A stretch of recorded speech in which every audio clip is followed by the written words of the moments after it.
Sawubona Mthwakazi omuhle, siyalamukela njalo kwesinye isiqephu sethu sezindaba kumsakazo we-Citizens Movement Radio. Namhla kungumvulo zingama-20 kuNtulikazi ngomnyaka ka-2026. Indaba lizethulelwa ngikhethiwe Chuma. Ake sikhangele kwesihamba phambili namhlanje kumsakazo we-Citizens Movement Radio. Ibandla eliphikisayo liyaphawula ngenkulumo yebandla leZANU-PF yokuba uMnangagwa abuse impilo yakhe yonke. Sokulokungahlaliseki njengoba uhulumende esethusela ukuhlasela labo abaza kuphatheka kumbhikisho omhla zingama-31 kuNtulikazi. UMrombethi uveza ukukhathazeka ngenani labomama ababhubha bebeletha. Ake sikhangele indaba zethu ngokugcweleyo.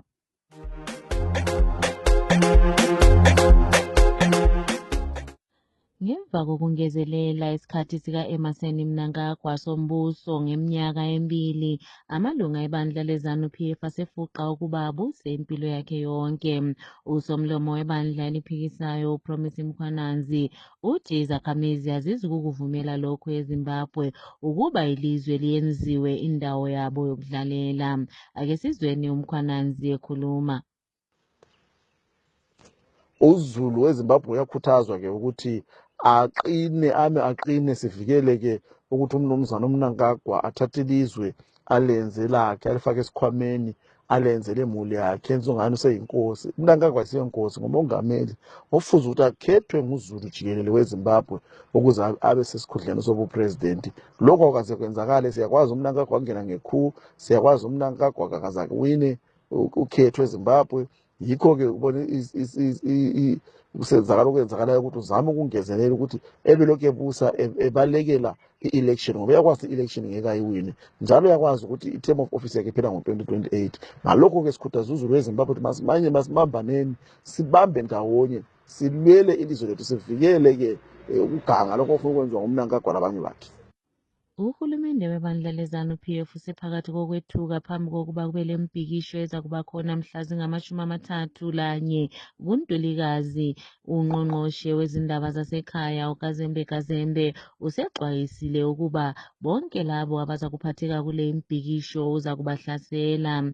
Owayemela iMasvingo Central edalele ePhalamende umhlonitshwa uJefferson Chitando uye watshela umsakazo we-Citizens Movement Radio ukuba uhulumende makangethuse izakhamizi ngokuzibopha, kanti njalo izakhamizi zilalo ilungelo lokuba zibhikishe njalo zilethe izikhalazo zabo njengalokho okukhona kusicaphunu sama-59 kusisekelo sombuso. Kusenjalo omunye walabo abamemezela ngombhikisho wamhla zingama-31 kuNtulikazi, uLenmo Mokorimo, uthi izizalwane zaseZimbabwe zilalo ilungelo lokuba zizwakalise amazwi abo ngendlela esemthethweni njalo elokuthula. Uye wathi izakhamizi kumele ziqine zale ukuhlukunyezwa. Ake simzweni ekhuluma. Zimbabweans, thank you very much. This is a brief update on July 31, 2026. It is only a few days remaining before Zimbabweans send a simple, clear, peaceful and constitutional message about the future of our country. In recent days, it is concerning that senior government officials have decided to publicly describe the 31 July event as one that is centered on violence. Let us be clear, that is not our message. We have called for a peaceful and lawful expression of the people's rejection to the amendment of the national constitution. That is all about the 31st of July. It is not about violence. There is nothing about the people of Zimbabwe without, there is nothing about Zimbabwe without the people of Zimbabwe. Likewise, there is also nothing about 31 July without those who organized and called for it. Those who are the subjects of public criticism cannot define the intentions of an event that is meant to hold public officials accountable. That is for the organizers and the participants to make clear. Our message remains peace. Our message remains accountability. Our message remains constitutionalism. So I urge every Zimbabwean to remain peaceful, remain disciplined, refuse to be provoked by the likes of Minister Daniel Garwe, Kazembe, and Mai Rungwe, do not allow anyone to distort your intentions or take away your constitutional rights to express yourself peacefully and legally. Zimbabwe belongs to all of us. Let us protect our peace while rejecting the illegal amendment to our national constitution. Thank you, Zimbabwe, and God bless Zimbabwe. Omela umama egalele ephalamende esabelweni saseMashonaland West umhlonitshwa uMutha Murombezi useveze ukukhathazeka ngenani labomama ababhubhayo ngesikhathi bebeletha. Lokhu kuza ngemva kokuba kube lembiko ethi 563 abomama ababhubhayo ngesikhathi bezithwele njalo abanye bebeletha ngenxa yokungahambi kuhle kwezinto eminyakeni ka-2025. Uye wakhuthaza uhulumende ukuba kangezelele isikhwama lesi siza kukhangelisisa kwezempilakahle yabomama ukuze kwenqatshelwe into ezifana lalezi. Ake simzweni umama ekhuluma. Thank you very much. It's said that in 2025, our nation lost 563 women to pregnancy and childbirth complications. These are just not numbers. These are our mothers. These are our sisters. These are our daughters. These are our women who should be alive today, raising their families, building our communities, and contributing to our future. Each death is a heartbreak, and each one was preventable. Maternal mortality is not destiny. It is a crisis born of underfunded clinics, overstretched midwives, and rural hospitals without the tools to save lives. When a mother dies while giving birth, a child is left without someone to take care of them. A family is left without stability, and the nation is robbed of potential. Therefore, I'm calling on government to act with urgency. We must equip our hospitals with skilled staff and emergency facilities. We need to strengthen rural health care so that women in Mondoro, women in Gokwe, women in Chendambuya, women in Kazangarare have the same chance of survival as those in Harare. We need to train and retain our midwives because our skilled birth attendants save lives. We need to educate our communities to recognize the danger signs early. This is not only a health issue, it is a gender justice issue. It is about whether Zimbabwe values women's lives enough to protect them. The measure of our progress is not only in roads built or mines opened, but it is whether our mothers survive childbirth. So I would like to say, Zimbabwe, we need to rise to this challenge. We need to demand accountability. We need to insist that maternal health must be treated as a national emergency because the dignity of our nation rests on the survival of its mothers. U-Andy Burnham usenguye uPrime Minister omusha wase-United Kingdom kusukela namhlanje ngemva kokuba lo bekhona uKeir Starmer ebeke phansi intambo. uStarmer ushiye umsebenzi ngemva kokuba ibandla lakhe le-Labour Party lithe aliselalo ithemba kuye.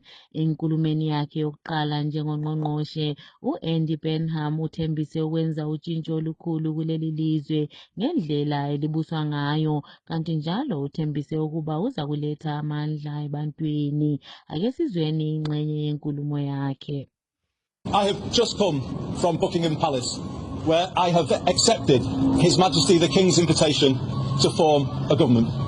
In doing so, I am acutely conscious that I am the 6th person in the last 10 years to walk up this street, the 7th Prime Minister since 2016, making this a moment for reflection and new resolution. It requires my generation of politicians to raise our game and rise to the new challenge.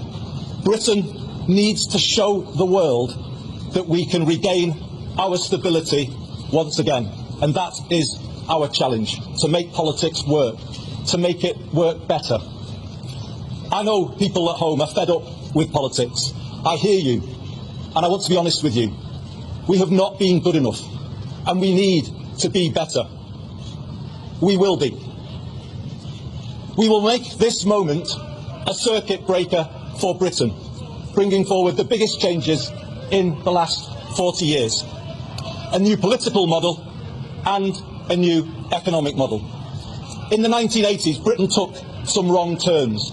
Political power was centralised, economic power privatised, large parts of the country deindustrialised, and they still haven't recovered. Many feel as though they're still in decline, and they don't have the ability to turn things around. And that's why we will change politics, to make it more collaborative, more about problem solving than point scoring. And we will take power out of here and carry it into every postcode in the land so that they can do more. And in doing more, build a new economy where we put life's essentials back under stronger public control to make them affordable to you again. Reindustrialising Britain, using public procurement to back British industry. Later this year, I will bring forward a new plan for Britain, a 10-year plan, laying out a path from where we are now to where I believe we all want Britain to be, wherever we're coming from, whatever party we support. But I can do something to give people some breathing space now, some help with the cost of living. And I will set out some of those measures starting tomorrow, including how we pay for them. We will help more young people into work by changing the education system and giving them more support, more mental health support. And we will build more council homes. That is the fair and sustainable way to bring the welfare bill down, to meet our fiscal rules and to honour our commitments on defence to our international partners. We will help people to live well, building a more preventative state, investing in people's success rather than paying for failure. And that work starts now. I will soon go through that door behind me and issue my first instruction to end rough sleeping in our country.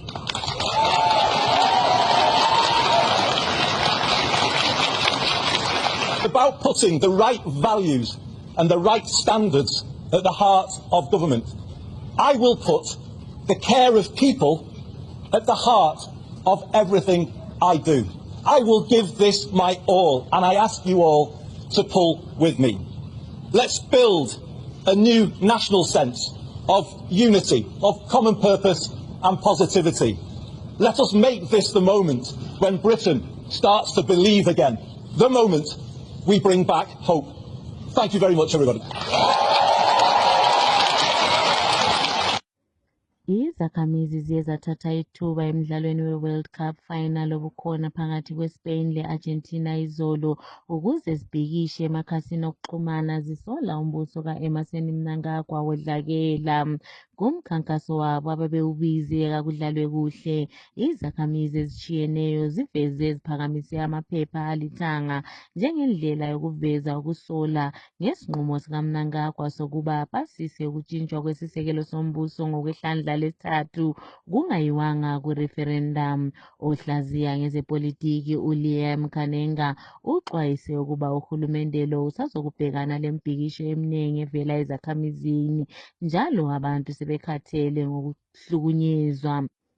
Inhlanganiso ye-Amalgamated Rural Teachers Union of Zimbabwe ATUZ isisungule ikhasi abalibize ngokuthi Bridge to Belong, kuyimizamo yokusekela izizalwane zaseZimbabwe lezimuli ezivela ngaphesheya ukuze bathole imfundo. Umongameli wenhlanganiso ye-ATUZ u-Obed Masaraure utshele umsakazo we-Citizens Movement Radio ukuba leli khasi ngaphandle kokuba lincedise izifundi ukuze zingene ezikolo kanye lezimuli zabo bahlose ukuba bathole usizo oluvela ebantwini kuzindingeko abalazo njengokushiyana kwazo. Ake sizweni kaMasaraure echasisa. The Bridge to Belong program is an initiative by the Amalgamated Rural Teachers Union of Zimbabwe, which seeks to facilitate the seamless reintegration of learners who are returning back to Zimbabwe from South Africa, those from parents who are victims of the xenophobic violence being experienced in South Africa. We note that these learners might have problems. They might need social psycho support. They might need assistance even to secure identity documents. They might need assistance to secure places in different schools across the country. They may also need really to have a better appreciation on which level they need to enroll in, given the curriculum differences between the Zimbabwean education system and the South African education system. So the platform, the board Bridge to Belong, captures the data of each individual learner. The parent and or guardian is asked a set of questions which then are used. Their responses are then used to compile a database of the learners that are coming in, their age, the grade they seek to enroll in, among other things. Then we'll use this database to then engage with the different schools where learners seek to enroll. We'll use the database to try to mobilize humanitarian support for the children, for these children who want to enroll in our schools. But we also use the same database for advocates to get government more involved in trying to solve some of the challenges faced by these learners as they seek to enroll in our schools. So the Bridge to Belong is an initiative by the Amalgamated Rod Teachers Union of Zimbabwe to ensure that our learners who are coming from South Africa do not get stranded. And we have committed ourselves to work together with different partners to ensure that these learners are integrated in our schools. And we urge returning parents and guardians to complete the board, which will ask a couple of questions that will only ask about, you will only spend about 3 minutes responding. Inkohlakalo yinjayelo kumbuso ka-Emmerson Mnangagwa lo awuthi ngumbuso omusha njalo uzibuse wesibili. Imbiko evelayo ebika ukuba amabhasi amaningi ayebolekwe kunkampani yeZUPCO evela ku-CMED awatholakali. Lokhu kuvezwe ngu-Auditor General ngombiko wakhe lapho kuveza ukuba le inkampani yehlulekile ukuba ichaze ukuba amabhasi la ashonaphi. Inhlanganiso yeZimbabwe Electoral Commission iZEC ithi isiqalile amalungiselelo okudlulisela phambili eminye imisebenzi yayo ebiyenza kwezinye izingatsha lapho kulandela ukutshintshwa kwesisekelo sombuso ngokwehlandla lesithathu. Lokhu kuye kwatholwa ngokuchothoza koBulawayo okuvela kusodolobho wakoBulawayo David Coulthard oligqwetha ngokusebenza lapho esithi kuyethusa ukuba inhlanganiso yeZEC isiqalile ukuba ihambise njalo yenze utshintsho khona kusaselodaba olusenkantolo ngenxa yokutshintshwa kwesisekelo sombuso ngokwehlandla lesithathu.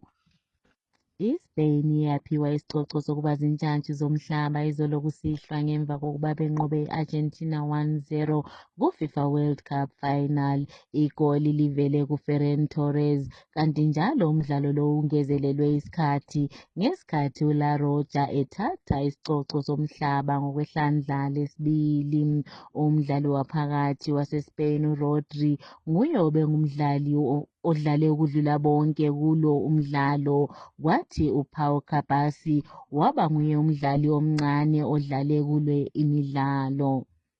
Iqembu leHighlanders liye lavimba ukunqoba kweqembu leScotland ngemva kokuba bebanqobe 1-0 enkundleni yeBarberfield Stadium izolo. Nansi eminye imiphumela yemidlalo edlaliweyo emidlalweni yeCastlelaga Premier Soccer League ngempelaviki. Imoz 1 Agama 0, Till 1-0 ZPC Kariba 1, Manica Diamonds 0, Caps United 2, Hunters 0, Chicken Inn 1, Bulawayo Chiefs 0, FC Platinum 1, Ngezi Platinum 1, Herendals 1, Dynamos 0, Simbapora 0, Hard Rock 1, Triangle United 0.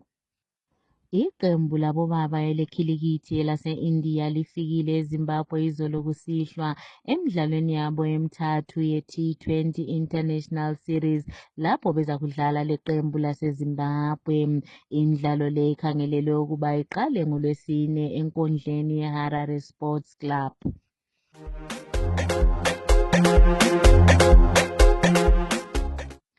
Ukusiphetha lezi ndaba kumsakazo we-Citizens Movement Radio naze besihamba phambili. Ibandla eliphikisayo liphawula ngesimemezelo sebandla leZANU-PF sokuba uMnangagwa abuse impilo yakhe yonke.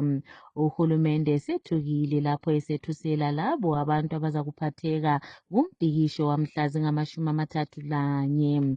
UMrombethi uveza ukukhathazeka ngenani labomama ababhubha bebeletha. Siziphetha lapha lezi ndaba.